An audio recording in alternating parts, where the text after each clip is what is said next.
And welcome back to the show. We are going to jump right into the listener mailbag. Do we call it I wish we had theme music for this, Shannon. Shannon Vasconcelos is here. Hey, Shannon. Hi. Our usual partner in crime for the listener Q&A. She takes the finance, I take the admissions, and we answer as many questions as we can. We do need theme music for our Q&A. So if you want to send that in to us, getting into voiceamerica@gmail.com. We'll take compositions, big brass bands, strings, whatever. And I want to give a plug to our YouTube channel. You need to check out the video of this segment if you're just listening, on your phone. I have worn specifically a flannel shirt. I saw that to match my friend Ian because I knew he would be wearing one today, as he often does. West Coast, Best Coast, representing today. I tried to dress as my best Portlandian so I could blend with you, Ian. It's pretty embarrassing that you knew. I'm so reliable in this regard. Okay. I was literally wearing another shirt and changed so I could match you. And I was right. Well, okay. Now that I'm embarrassed, on that let's turn to my area of expertise, please. For fashion tips and college admissions advice, tune in to Getting In, a College Coach Conversation. Okay, so our first actual college admission questions come in from Amy. And Amy asks, our son is starting to receive early action decisions. One college he has gotten into is one that we were not able to visit in person as it's a 4-hour drive. Now that he has gotten an acceptance, we're anxious to visit.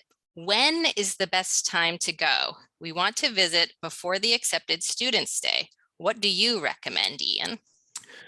Yeah, I think usually early action decisions come through in December or early January, and that tends to be the time that schools are not in session. Right. And so it's also probably the worst time of year to see the campus, right? There are no leaves on the trees. The weather is awful. It's cold. People are miserable. Like, it's just not the ideal way to see that university. And especially because if the students aren't there on campus, that means that when you're a student, you'll not be there. So you're going to see the campus at a time when you wouldn't ever live on that campus. You would never experience this campus. Yeah. Exactly. And so I think it can be a really good idea. And this is for future early action decision recipients to go, I would say, in the second or the third week of a semester. A lot of people will say like, oh, the first week is great. But I think a lot of students are sort of revving up. They're getting used to their classes. They're developing a comfort level. They're getting back into the swing of things. Yeah. That second or third week can be really representative of what the overall experience is going to look like. It'll also show you a worse version of the weather than is typical. But that's something that you'll just want to acknowledge and be aware of as you're considering that possibility. I do think going for the admitted student days can be pretty cool for an early action student. And it's a really great way to reconnect with that class, because if you got in early, it's been months until the regular decision students come in, and it's a whole new set of potential friends and roommates and classmates. And so going for that experience, I think can be a really big help.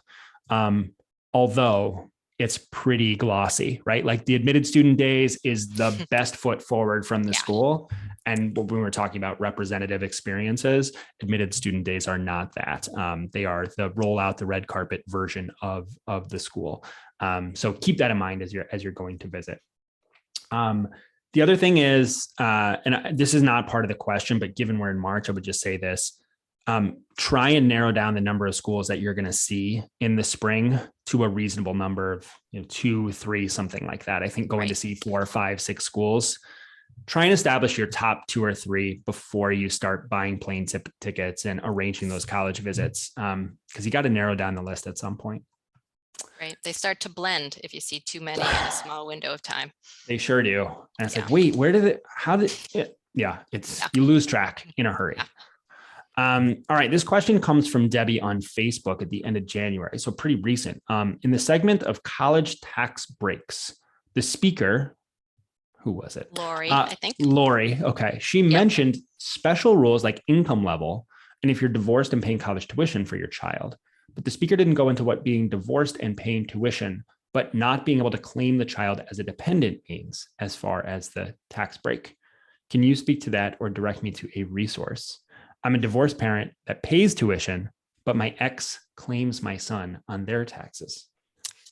Yeah, so unfortunately, I think I have some bad news for Debbie. The rules of the college tax breaks, and I think we're specifically here talking about the American Opportunity Credit, which is the most sort of common, most valuable tax break for most folks in terms of the college tax break. Lifetime learning tax credit is similar. The requirements of that tax break say you have to claim the child as a dependent in order to claim the tax break. It does not matter who is actually paying the college bill. The IRS behaves as if it's the student's tuition bill, the student is paying the bill, therefore whoever claims that student gets to take the tax break. Yeah. So even though Debbie may be paying the entire tuition bill, if her ex is claiming the student, her ex, who may have paid nothing towards the tuition bill, gets to take the entire tax break, assuming he or she otherwise qualifies their income limitations. Yeah, it's a real bummer for folks in this situation. And unfortunately, the rules in this case simply are what they are, and there's no way to get around them. Yeah. So I would recommend folks just to be aware of this early on as you're negotiating divorce settlements and custody settlements and who gets to claim the student. Be aware of this. And if the two parents have a good relationship, as you would hope that they would through this process, I mean, you can make arrangements so it's the most beneficial to the most people. There are income limitations on the American Opportunity tax break. If you're married filing jointly, making less than $180,000 a year. If you are single, it has to be less than $90,000 a year. So say, for example, in this divorcing couple, they know one of them makes less than those income limitations and the other one makes more. You could make the arrangement that the one who makes less, who will actually qualify for the tax break, could claim the student during the college years, perhaps. Right. And then you can, make up for that in other ways, or agree to split the money, or do, 1,000 other arrangements you can do when you're organizing divorce settlements. But unfortunately, it is a rule. Whoever claims the student gets to take that tax break, regardless of if they're actually paying the tuition bill. Gosh, that's messy. It is. All right. No, on that no happy further note, comments. Yeah, we will move on. Got something better than that? To Melissa. Okay. She sent in a question on an older podcast. I heard, I'm sorry, actually, by the way, just back to Debbie's question, because she did ask for some resources. If you check out our blog at blog.getintocollege.com and just search for tax breaks on that blog, we have a number of different articles going into this and a whole bunch of other tax issues. So you might want to check those out. Great, now we will move on to Melissa's question. On an older podcast, I heard the host give a quick warning on being careful that your high school student not have too many college credits, as they may be considered a transfer student when applying to colleges. Yikes, I didn't know this was an issue. And I believe her student is taking some community college classes while in high school. On the university's admissions webpage, they say students apply as a transfer student if they have earned 8 or more college credits following high school graduation. Does this mean we can trust that all students who apply during their senior year of high school are considered first-time, first-year students, even if they are submitting a college transcript with their application showing some college credits? Do you recommend we ask the admissions office about this before he takes any further courses that give college credit? Thank you so much for your podcast. I feel more comfortable navigating the college process with our 4 children. Heck yeah. That is a listener that we've got for years and years and years. Thanks for the email, Melissa. There's a lot of complexity in this question, but also some simplicity as well. The simple answer is, if you are taking a class that counts as both a high school class and a college class, in other words, it shows up on your high school transcript, then it doesn't put you into a tough position where you're considered a transfer. And there are lots of students that take dual enrollment classes, community college classes, and those classes land on their high school transcript. They get high school credit for it. And from a college admission office's perspective, that is a high school class, right? Now, there are some arrangements that allow colleges to recognize dual credit as a way of saying, yeah, that counts as a high school credit, but we also recognize that that's a challenging class to take. It's at the college level. And so we want to give you recognition for that when you enroll here, and we'll give you credits. And that's very similar to getting a score of a 4 or a 5 on an AP exam, or a 5, 6, or 7 on an IB exam. It just reflects the fact that a student has a certain level of content knowledge. That means they don't have to take particular kinds of courses when they get to college, because they've already covered that over the course of their high school career. So there are very rare, I don't even know if I've seen a circumstance where a student during their high school years takes a college class and then is considered a transfer student. You can always check with universities just to double check and be sure that there isn't something that's amiss with respect to your interpretation. Now, one key element of this that I'll put an asterisk on, which I don't think applies to Melissa in her circumstances, but is something for students to be aware of. Let's say you graduate and you want to take some college credits, college classes in order to get ready for your university. That could put you into some tough positions with respect to how you come in as an incoming freshman. And I think the circumstances where this is most common is where a student takes a gap year. Right. So they graduate from high school, they defer their enrollment in the university they've been admitted to for a year, or they decide they're going to apply at the end of that fall. And while they're waiting, they say, you know what? I think I'll take some college classes. If you take a certain number of college classes, some, it could be even one, that might make you a transfer applicant, which is an entirely different pool, entirely different set of circumstances, and generally something to be avoided. I think almost universally, you want to apply as a first-year freshman if you have the opportunity to do so. As hard as it is to get into some schools as freshmen, it can be even harder as a transfer student. Absolutely, and can have financial implications as well. The best financial aid at most colleges is reserved for incoming freshman students. Transfers sometimes get the short end of the stick there. One potential solution, by the way, is you could audit college classes. You can also take classes not for credit. Like if you want to just have the experience of the coursework, but you don't want to actually get that credit, that's a way to potentially have that experience. And some schools will have auditing fees that are really cheap, which can be a cool way to get that college experience. Absolutely. Next question comes in. Our 10th grader told us in 9th grade that he is gay.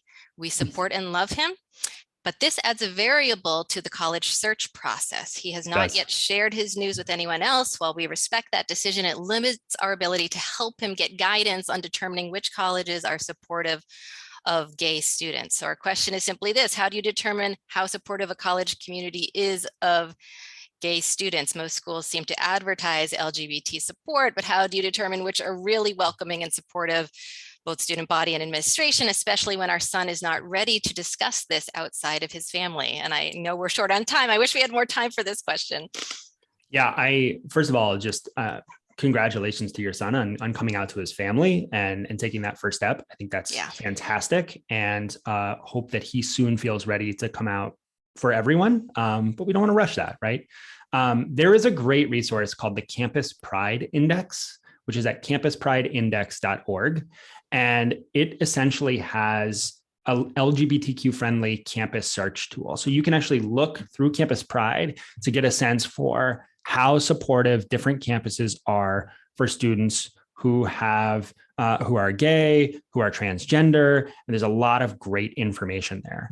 I also think that you can think a little bit about, and this is a shortcut, but geographic location, just different kinds of cities and their political leanings might have an influence on the friendliness of college campuses. I think in general, Shannon, young people these days are so much better, so much more accepting of these kinds of differences than the generations that came before. It's incredible. My daughter went to a women's only ultimate clinic, beginners clinic this weekend, and she came out of it and was talking about an experience with another person there. And she used the they pronoun. She said they go by they. So she was using they in conversation. And I know, like, as an adult, I sometimes still am trying to figure out, how do I use the they pronoun? So Younger students, I think, are great at this. College students are really supportive in most contexts, but then there are going to be those that are especially supportive in this space, and campus pride is a great way to check that out. So I really love that this question even came through, and it's a great question to ask and an important one, and it's a nice indication of trust from our listeners too, which I love to see, Shannon. Absolutely. And yeah, I hope that your son finds a new freedom and confidence, and I see that in a lot of students who are unable to come out at home, but do at college. And I hope your son finds that. Absolutely. I think we have one more question that would be a great lead into the end, to the closing. Absolutely. Eric asks, what do you suggest we do over our junior summer in order to stand out? That's a great question. On next week's edition of Getting In, a College Coach Conversation, we are going to have a segment on summer programs at first choice colleges. So what is the value of going to a summer program at a school that you might ultimately like to attend as a student? We'll also touch a little bit more on some other summer programs and what the best case scenario is for your particular summer. We'll also talk about whether to attend admitted student receptions and what students should be looking out for. So that goes back to the first question that we answered here in the Q&A. And then there's some weird finance thing, Shannon, on the current window of opportunity for PSLF. And I never know what this stuff means. So lots of acronyms in the financial aid world. Tune in. Fantastic. So Shannon, thanks for being here. Folks, thanks for listening. We'll see you next week in another great edition of Getting In.